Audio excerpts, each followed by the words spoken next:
But we start tonight with Richard Nixon, who needed 2 tries before he got elected president. The first time he ran was in 1960, and it's generally held that Nixon lost that race in large part because of television.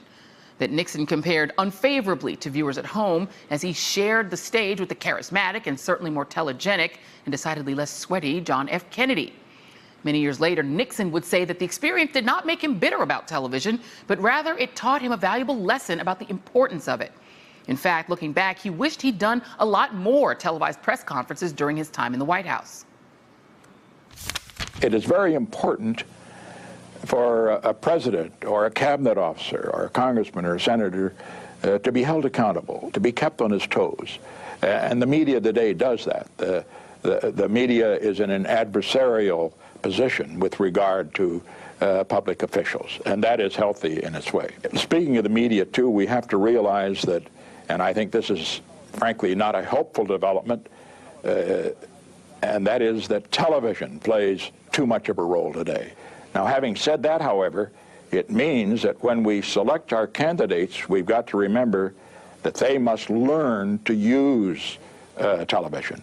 If they are unable to communicate on television, a president, for example, isn't going to be able to get support for his programs. And of course, during the so-called Watergate period, it was very difficult to have a press conference.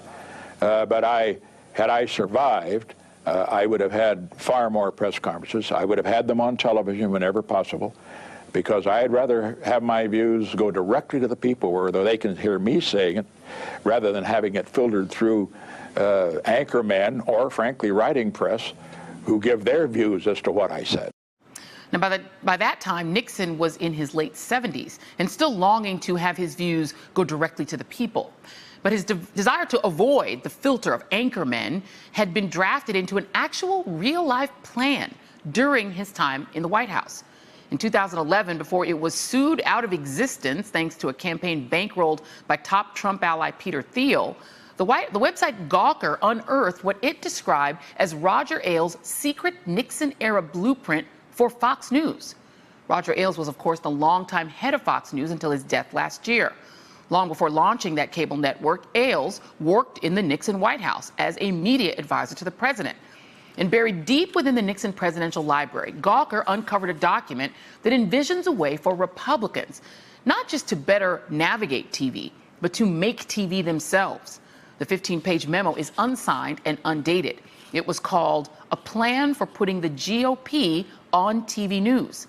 And this is how it started. Quote, "Today, television news is watched more often than people read newspapers, than people listen to the radio, than people read or gather any form of information or communication. The reason? People are lazy. With television, you just sit, watch, listen. The thinking is done for you."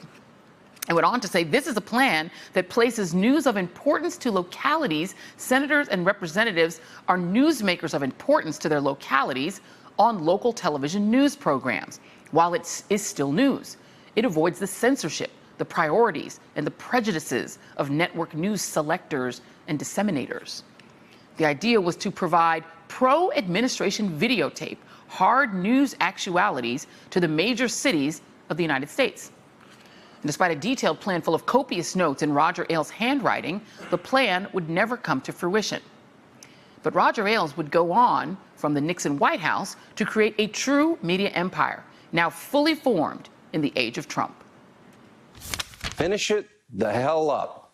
That's right. Bob Mueller, Weissman, Jeannie Ray, are you guys watching what you've done to the country, what you're doing to the country? Mueller has come up with goose eggs. I would fire the SOB in 3 seconds. James Comey is a dirty cop. There's a name for this. It's called McCarthyism, and it's scarier than anything Trump has ever done with Russia. Let's look at the Mueller crime family. It's time to end the Mueller, Comey, Rosenstein cabal for once and for all. The Attorney General is incompetent, the FBI is corrupt, and Robert Mueller and Rod Rosenstein are unethical and abusive of the legal process. All of them deserve to be fired.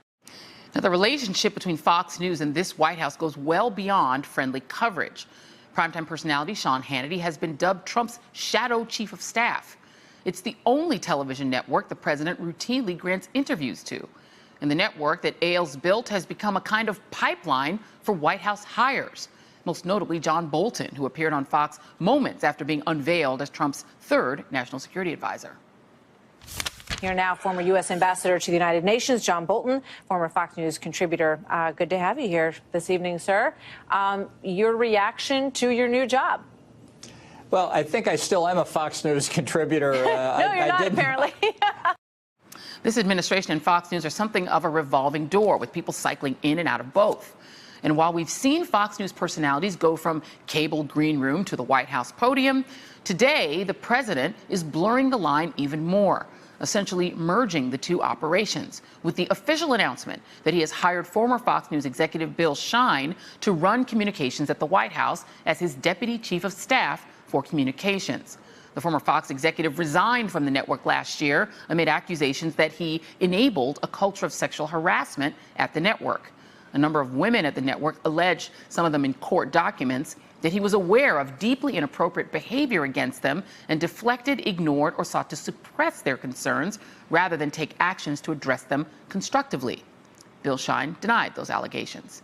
Now Shine, a close ally and personal friend of Sean Hannity, will be getting a new job inside the White House, backed by his years of experience at Fox News. Shine will become Trump's fourth White House communications director, a post first created by one Richard Milhous Nixon. And joining us now is Gabriel Sherman, a special correspondent with Vanity Fair and author of The Loudest Voice in the Room, How the Brilliant, Bombastic Roger Ailes Built Fox News and Divided a Country.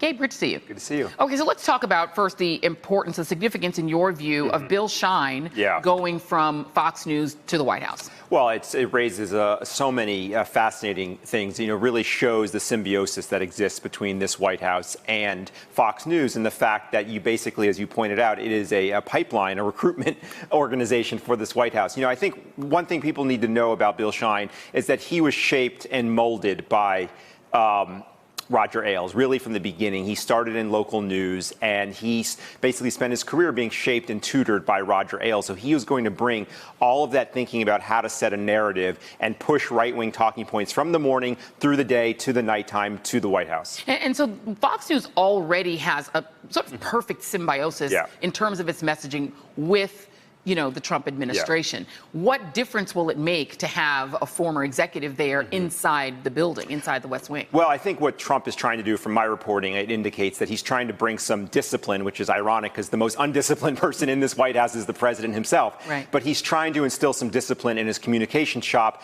to sort of stick to set talking points and push them out to the press throughout the day. There hasn't been a cohesive message, partly because the president himself will just tweet things that goes against exactly what the White House is trying to do. But I think what is so sort of striking about this hire is that it shows, again, the disregard that Trump has for any kind of norms and standards. Bill Shine was credibly accused of knowing about Roger Ailes' flagrant sexual harassment, and he was involved in some of the darkest, most troubling aspects of Ailes' tenure, including Ailes' basically entrapment of a former Fox executive named Lori Loon, who Ailes had a many-year abusive and sexual relationship with. And Bill Shine was in charge of basically keeping her under wraps, preventing her from going public. He was, as my reporting indicated, was told to read her emails, cover up her communications. He, in fact, also found a psychiatrist to send her to when she had had a nervous breakdown because Roger Ailes was worried about her going public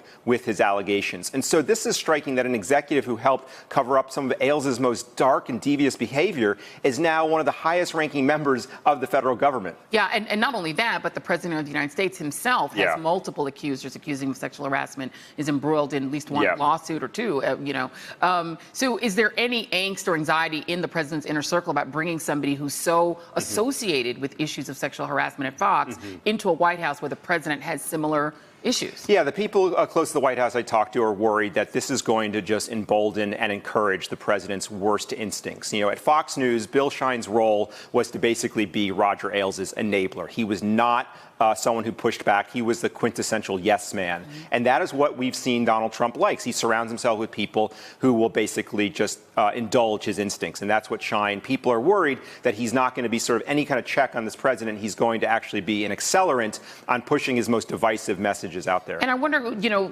Donald Trump already has a base that is rock solid. They're not leaving him no matter what. He's already communicating to them through Fox News every day. Yeah. What more do they think they can get out of this? They're not trying to expand his electorate. Obviously, this has to do with the re-elect. What is the point? Well, the point here is that they've written off basically the middle and the rest of the country. They are going to try to mobilize their most hardcore supporters and people who generally had not tended to vote in presidential and midterm elections. Bill Shine was Sean Hannity's producer. Sean Hannity, as I've reported, wanted Bill Shine to be the chief of staff at this White House. This is basically the Sean Hannity presidency, and you're going to try to get the very angry, far-right, anti-immigrant nationalist voters out there, and Donald Trump is making the political calculus that there are enough of those people to basically overcome the vast majority of Americans and the demographics that are working against them. To me, it's a numbers game, and we'll see if he bets right. Yeah, indeed. Well, it'll be interesting to watch. Gabriel Sherman, thank you very much. Thank Vanity you. Fair special correspondent, Gabriel Sherman, that is. Thanks for your time. You. Hey there, I'm Chris Hayes from MSNBC. Thanks for watching MSNBC on YouTube. If you want to keep up to date with the videos we're putting out, you can click subscribe just below me or click over on this list to see lots of other great videos.